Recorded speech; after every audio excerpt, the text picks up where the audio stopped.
안녕하십니까, 이나무입니다.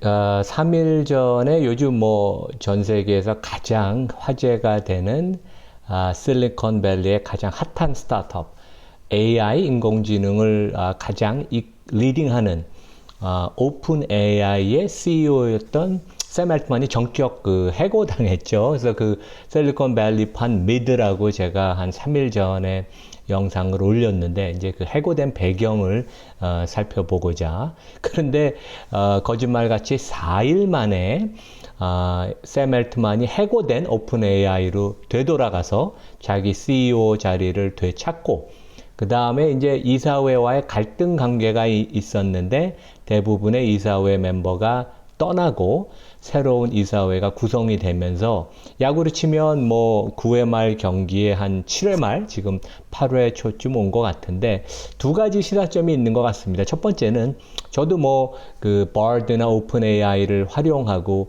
AI가 이제 우리 세계 경제에 앞으로 5년, 10년, 20년 아주 중요한 역할을 할 것이라고 알고 있었지만, 이게 진짜 건강한 AI를 고급하는 게 되게 진짜 중요하구나. 실리콘밸리의 전문가들이 그 위험성에 대해서 이렇게 걱정을 하구나를 느꼈고, 다른 것은 결국 모든 것은 다 지배구조.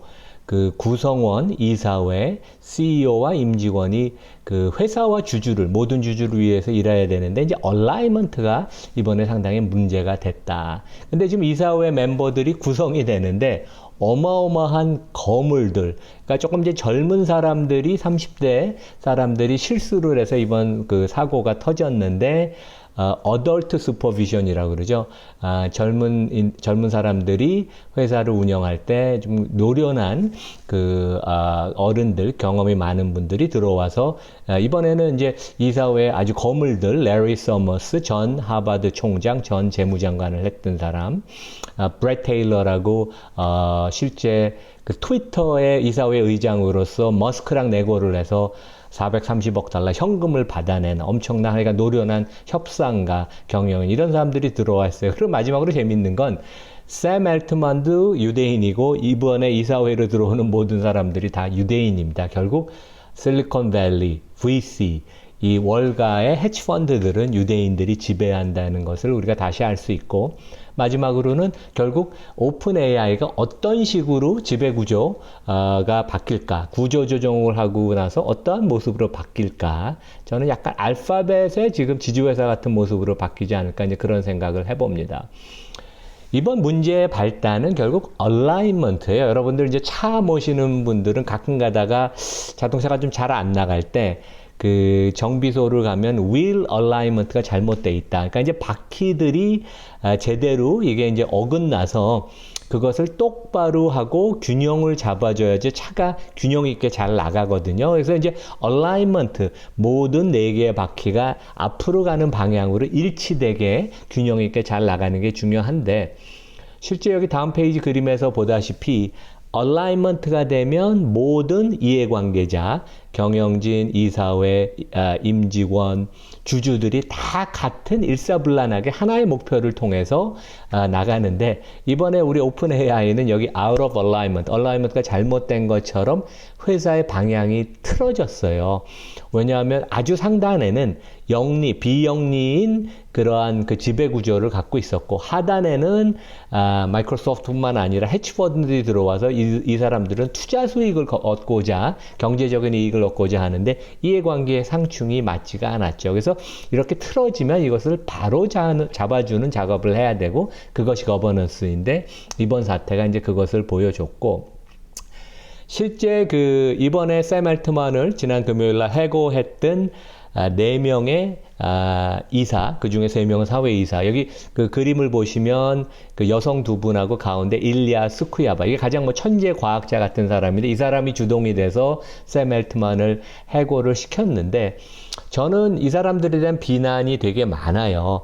하지만 이 사람들은 최소한 오픈 AI의 최초의 미션인 건전한, 건강한, 안정적인 AI의 보급이 우리의 목표라는 그런 미션을 지키려고 노력을 해서 원칙을 지키려고 했다는 점에서 저는 뭐 큰 문제가 없다고 생각합니다. 그리고 이 사람들은 이제 그것을 중요시하고 하단에 있던 투자가들의 경제적인 이익은 고려를 못했죠. 물론 조금 노련하지 못해서 이제 그런 측면이 있는데 결국 비영리와 영리의 조직은 같이 공존하기 어렵다는 걸 보여주고 기존의 이제 이사회 4명 중에 살아남은 사람이 아담 디안젤로. 이게 상당히 뭐 거물이고 아주 똑똑한 사람입니다. 그 아주 젊었을 나이에 페이스북의 CTO, Chief Technology Officer를 했고, 그 사람은 남고 새로 이번에 들어오는 게, 학계 금융계 거물인 레리 서머스, 우리 잘 아는 파웰 의장도 맨날 야단치는, 실제 나이는 좀 어립니다. 그 사람보다. 이 사람 70세인데 그분이 들어와서 아마 멘토 역할을 할 거고, 아주 노련한 경영자 협상가인 브렛 테일러. 머스크랑 협상에서도 이 사람이 실제 우위를 점했습니다. 그래서 좋은 이사회가 지금 구성이 돼서 잘 나가고 있다. 제가 이제 지난 영상에도 보여드렸는데, 여기 이제 비영리인 그 NGO 같은 그런 지배 구조가 상단에 있고 그 가장 정점에 있는 게 이사회예요. 그래서 이제 기존의 이사회들은 이러한 원칙에 의해서 샘 엘트만이 투명하지 못하고 따로 그 돈주머니를 차서 새로 기업을 만드는 게 아닌가 이제 그런 의심을 하고 커뮤니케이션이 원활하지 못했고 신뢰하기 어려우니까 해고를 고려할 수도 있었다. 물론 이제 그걸 좀 더 심사숙고하고 좀 더 외부 전문가를 받아들여서 가령 확대 이사회를 만들어서 좀 결정을 했었으면 좋았을 텐데 전격 해고보다는 그러니까 그런 이슈가 있었고 하단에는 마이크로소프트가 130억 달러를 투자해서 실제 돈이 들어오지도 않았습니다. 아직.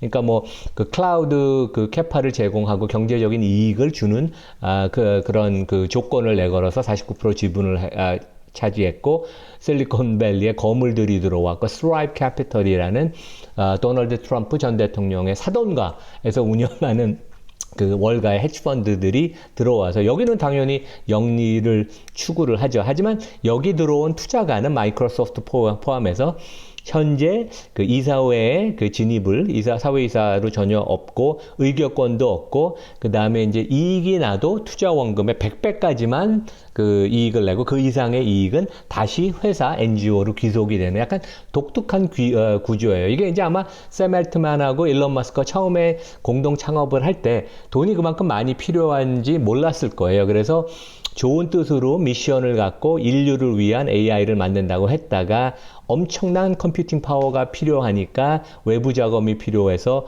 헤지펀드 VC 돈을 받고 그 다음에 마이크로소프트를 끌어들이는 그런 모습을 보였는데 이번에 이제 확실한 것은 샘 엘트만이 일론 머스크 수준의 반열에 드는 이제 거물이 됐습니다. 이 사람이 약간 카리스마틱한 리더고, 그 다음에 이제 전 세계 지도자들, 대통령, 총리를 대상으로도 강연도 하고, AI가 실제 해악보다는 인류를 위해서 긍정적인 효과가 많다는 그런 공감대를 형성을 하고, 그래서 엄청난 이제 슈퍼 파워가 됐고, 이번에도 본인이 회사에서 쫓겨나니까 770명의 직원 중에서 거의 90%가 이 사람을 따라서 회사를 퇴사하겠다. 마이크로소프트로 가면 나도 거기로 옮기겠다. 그래서 아주 입지가 굳어졌는데 일론 머스크, 저커버그 이러한 반열에 드는 이제 거물이 됐다는 것을 알 수 있고 가장 중요한 것은 우리가 이제 새 이사회가 어떻게 구성이 되냐.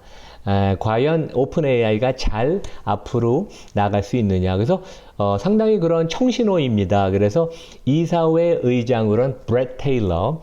이 사람 유태인이에요. 그리고 바로 전에는 세일스포스의 공동대표를 했고, 그 다음에 트위터의 이사회 의장을 하면서 머스크와 어려운 협상을 해서 받을 돈을 값도 안 깎아주고 기업을 파는데 현금으로 다 받아내는 대단한 수완을 보였고, 그전에는 페이스북의 CTO를 젊었을 때 했고, 레리 서머스는 설명드릴 필요 없습니다. 40대 때 재무장관을 지냈고, 정말 거물이에요. 하버드 총장도 지내고, 그 다음에 블룸버그에 지금 기고도 하고, 그 다음에 재무장관 할 때도 활약이 많아서 지금도 여러 가지 금융계에 많은 영향을 미치고, 이분도 유대인이고, 그 다음에 기존의 이사 멤버 중에 살아남은 유대인인 여기 아담 디 안젤로, 이 사람은 이제 큐어러라는 지금 Q&A 플랫폼을 운영을 하고 젊었을 나이에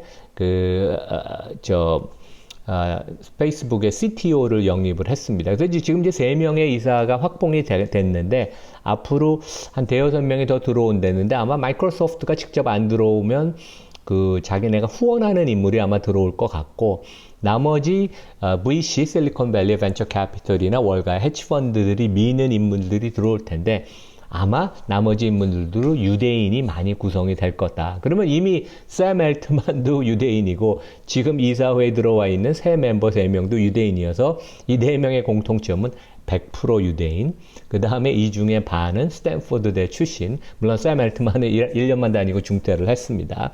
그 다음에 아담 디 안젤로랑 브렛 테일러가 둘 다 페이스북에서 초창기 근무를 해서 둘 다 다른 시기에 CTO, Chief Technology Officer를 상당히 공통 분모가 있는데, 제가 이제 미국 금융기관 근무하고 그럴 때 유대인들하고 일을 많이 했어요. 유대인들 엄청 똑똑하고 첫날 첫 미팅부터 직선적이에요. 일 중심적이고, 보통 이제 미국 사람들은 같이 회의를 하면 처음에 아이스 브레이킹이라고 좀 농담도 하고 칭찬도 해주고 그러는데, 되게 논리적으로 처음부터 업무적으로 사무적으로 처리를 해서 좋은 인물들을 뽑았고 상당히 객관적으로 일 중심적으로 이사회가 돼서 상당히 이런 면에 있어서는 우리가 한번 기대해 볼 만하다, 이제 그런 말씀을 드리겠습니다. 저는 이번 기회에 이제 오픈 AI가 이사회에서 이제 지배 구조, 회사의 전체 스트럭처를 좀 바꾸는 식으로 갈 텐데, 2014년, 15년에 구글이 알파벳의 지주회사로 변하면서 큰 지주회사가 있고, 이제 이 지주회사가 상장이 돼 있죠. 그 다음에 여기에 보면 좌측에는 돈을 버는 회사, 검색 엔진, 구글 맵, 유튜브 이런 게 있고, 오른쪽은 10년, 20년을 내다보는 장기 프로젝트, 당장은 이익이 안 나는, 그러니까 문샷 프로젝트라고 영어는 하는데, 아마 오픈 AI를 이런 식으로 해서 마이크로소프트나 월가 VC 투자가들은 왼쪽에 이익을 얻는 식으로 포진을 하고, 그 다음에 이제 원래 오픈 AI의 장기 미션인 인류를 위한 해악이 없는 건강한 AI의 보급을 관련된 것은 이제 오른쪽에 두는, 이런 식으로 양립을 하면서 좀 더 올바른 제대로 된 얼라이먼트가 된 그런 지배구조로 가지 않을까 생각을 해서, 여기서 결국 이제 외부 투자가들이 돈을 냈는데 이 사람들이 소외가 되거나 차별을 당하면 결국 소송을 해서, 미국은 소송이 많은 나라니까 그렇게 가는 것을 방지하기 위해서 얼라이먼트를 만들 것이다. 그래서 거의 지금 이제 8회까지 왔기 때문에 마무리 단계인데, 앞으로 오픈 AI가 어떤 식으로 변하고 발전하는 것을 우리가 유심히 보는 것이 우리 투자에서도 되게 중요한 그러한 비상장 기업이지만 되게 중요하다고 하겠습니다. 네, 마치겠습니다.